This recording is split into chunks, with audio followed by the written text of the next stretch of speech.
Hi friends, try and tasty ഫുഡിൻ്റെ പുതിയൊരു വീഡിയോയിലേക്ക് സ്വാഗതം. ഇന്ന് നമുക്ക് വളരെ രുചിയായിട്ടുള്ളൊരു വെണ്ടയ്ക്ക ഫ്രൈയുടെ വീഡിയോ കാണട്ടെ. ഇത് നമുക്ക് ചോറിനൊപ്പം കഴിക്കാനും വളരെ ടേസ്റ്റാണ്. അപ്പോൾ ഇത് റെഡിയാക്കി എടുത്തത് എങ്ങനെയാണെന്നൊന്ന് കണ്ടു നോക്കാം. ഈ ഒരു വെണ്ടയ്ക്ക ഫ്രൈ റെഡിയാക്കി എടുക്കുന്നതിലേക്ക് കുറച്ച് ഉണക്കമുളക് പൊടിച്ചത് ചേർത്ത് കൊടുക്കണേ. അപ്പോൾ മുളക് പൊടിച്ചതില്ല എന്നുണ്ടെങ്കിൽ ആദ്യം ഇതൊന്ന് റെഡിയാക്കി എടുത്തതിന് ശേഷം വേണം നമ്മൾ വെണ്ടയ്ക്ക ഫ്രൈ ചെയ്തെടുക്കാൻ കേട്ടോ.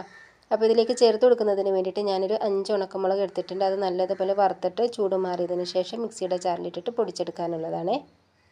ഈ ഒരു വെണ്ടയ്ക്ക ഫ്രൈ നമ്മൾ റെഡിയാക്കി എടുക്കുന്നത് ആദ്യം തന്നെ ഒരു വെണ്ടയ്ക്കൊക്കെ ഒന്ന് ഫ്രൈ ചെയ്ത് മാറ്റിയതിന് ശേഷമാണ് മസാല ചേർത്ത് കൊടുക്കുന്നത്.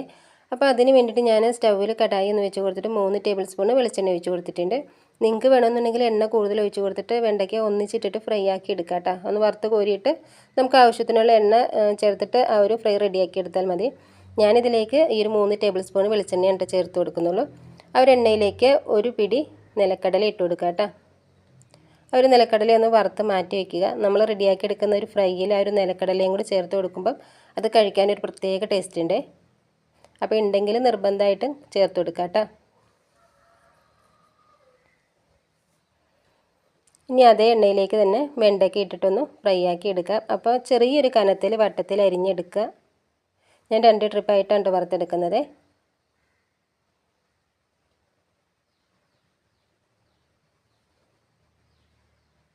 വെണ്ടയ്ക്ക് ഈ ഒരു രീതിയിൽ വേണം കേട്ടോ ഫ്രൈ ആക്കി എടുക്കാൻ. നല്ലതുപോലെ മുരിഞ്ഞ് കിട്ടണം, എന്നാൽ അത് കരിഞ്ഞു പോവുകയും ചെയ്യരുത് കേട്ടോ.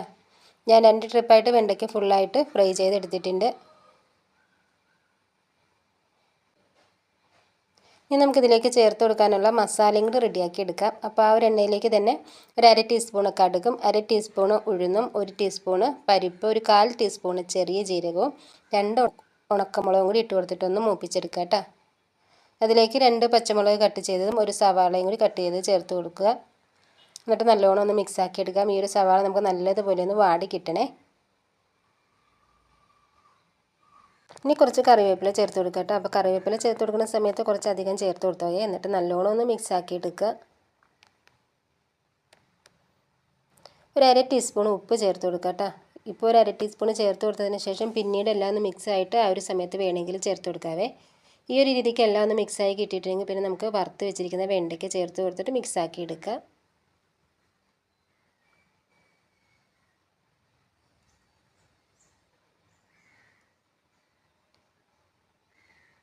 ഒരു 1/4 ടീസ്പൂൺ മഞ്ഞൾപ്പൊടി ചേർത്ത് കൊടുക്കുക കേട്ടോ. വീണ്ടും മിക്സ് ചെയ്തെടുക്കുക.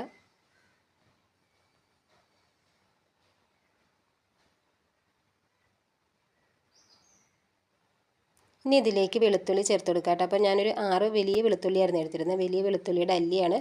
അപ്പോൾ ചതച്ചിട്ട് ചേർത്ത് കൊടുക്കുക കേട്ടോ. പേസ്റ്റ് ചേർത്ത് കൊടുക്കണ്ട, ചെറിയ ചെറിയ കഷ്ണങ്ങളായിട്ട് വരുന്ന രീതിയിൽ ചതച്ച് ചേർത്ത് കൊടുക്കുക കേട്ടോ. അതിനുശേഷം നല്ലതുപോലെ ഒന്ന് മിക്സ് ആക്കി എടുക്കുക. വറുത്ത് പൊടിച്ച് വെച്ചിരിക്കുന്ന ആ ഒരു ഉണക്കമുളകും കൂടി ചേർത്ത് കൊടുക്കുക.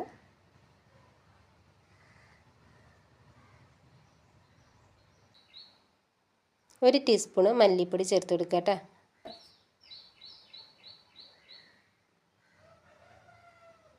ഇനി ഇതിലേക്ക് ചേർത്ത് കൊടുക്കേണ്ടത് തേങ്ങയുണ്ട്. അപ്പോൾ ഞാൻ ചേർത്ത് കൊടുത്തിരിക്കുന്നത് 1 ടേബിൾ സ്പൂൺ തേങ്ങയുള്ളേ, ഒത്തിരി ചേർക്കരുത്. ചെറിയൊരു രീതിയിൽ നമുക്ക് കടിക്കാൻ കിട്ടാൻ പാകത്തിന് 1 ടേബിൾ സ്പൂൺ തേങ്ങ ചെരുക്കിയത് ചേർത്ത് കൊടുത്ത് മിക്സ് ചെയ്തെടുക്കുക. ഇനി ലാസ്റ്റായിട്ട് നമ്മൾ വറുത്ത് വെച്ചിരിക്കുന്ന നിലക്കടലയും കൂടി ചേർത്തിട്ടൊന്ന് മിക്സ് ചെയ്തെടുക്കുക കേട്ടോ.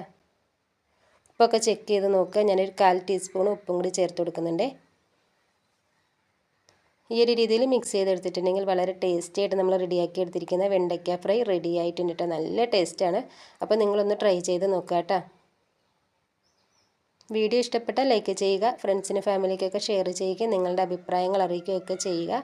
പിന്നെ നമ്മുടെ ഒരു ചാനൽ സബ്സ്ക്രൈബ് ചെയ്യാത്തവരുണ്ടെങ്കിൽ സബ്സ്ക്രൈബ് ചെയ്തിട്ട് സപ്പോർട്ട് ചെയ്യുക. അപ്പോൾ ഒരു വെണ്ടയ്ക്ക ഫ്രൈയുടെ വീഡിയോ നിങ്ങൾക്ക് ഇഷ്ടപ്പെട്ടു എന്ന വിശ്വാസത്തിൽ ഇനി നമുക്ക് പുതിയൊരു വീഡിയോയിൽ കാണാം.